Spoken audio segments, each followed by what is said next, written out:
we are going to study Leibniz rule. So for that we are having the statement I is an open interval in R. U and V are the functions of I tends to R.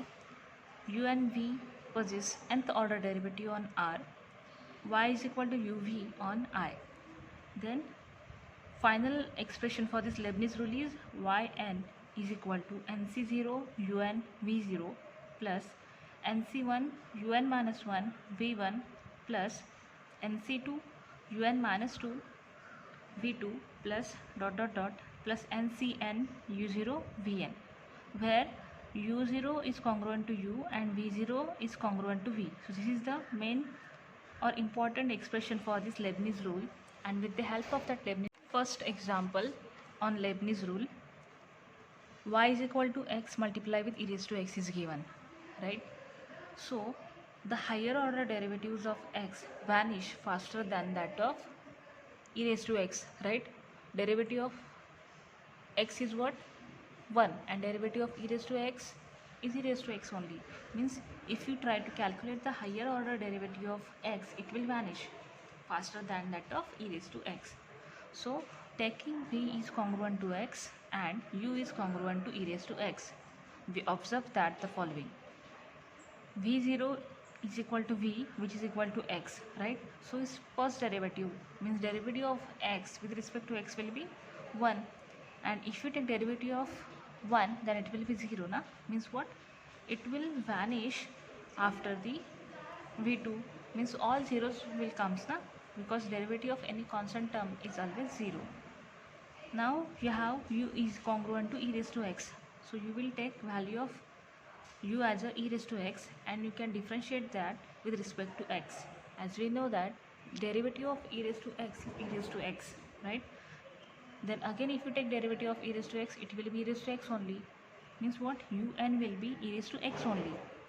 So consider y is equal to x e raised to x, since u is equal to e raised to x and v is equal to x.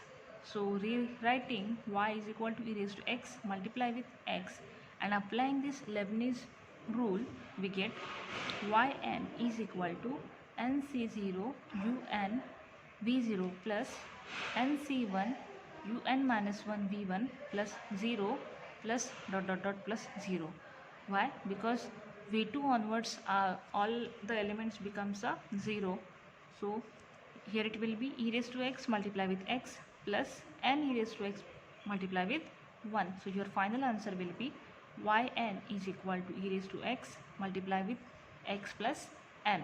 With the help of this Leibniz rule, you can calculate the nth order derivative. Means if the y is equal to any function is given to you, then you can calculate value of yn with the help of this Leibniz rule.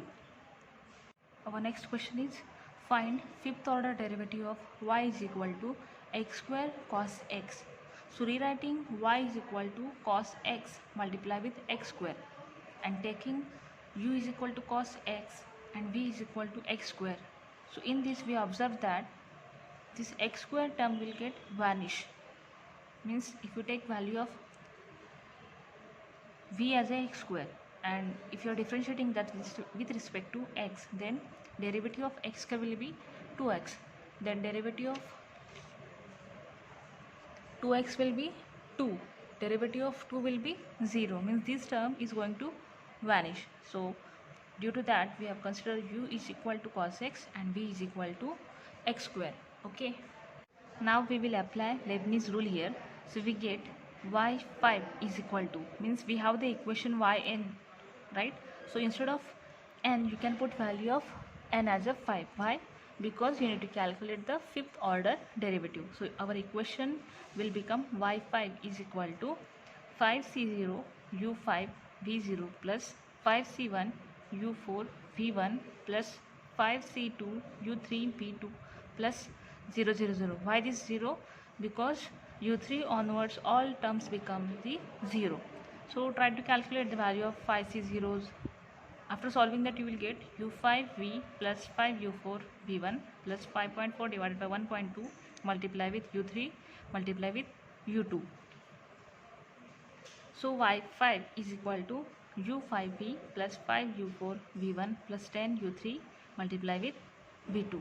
So we have already found v1 and v2, right? So let us find u3, u4 and u5. Consider here u is equal to cos x. See, here we have considered u is equal to cos x. So first derivative of this function, derivative of cos x is minus sin x. Now you are going to calculate u2. So derivative of sin x is cos x and this minus sign is there. Again, derivative of cos x is sin x, but it is minus sin x, right? So that minus sign and this minus sign will become plus. So here you are getting u3 is equal to sin x, u4 is equal to derivative of sin x is cos x, and u5 derivative of cos x is minus sin x. So you are getting u5 is equal to minus sin x. So now substituting the values of 1 and 2 in the equation number 2. See, from this equation 2, what we are going to do, we are going to substitute the equation number 1, 2, 1 and 3 into. So y5 is equal to minus sin x multiply with x square plus 5 multiply with cos x multiply with 2x plus 10 sin x multiply with 2. So after solving that, you will get 10x cos x plus 20 minus x square multiply with sin x. So likewise, you can calculate fifth derivative, sixth derivative. Means what? This Leibniz rule is used to calculate the nth order derivative of the given function. Hope so you understood this Leibniz rule.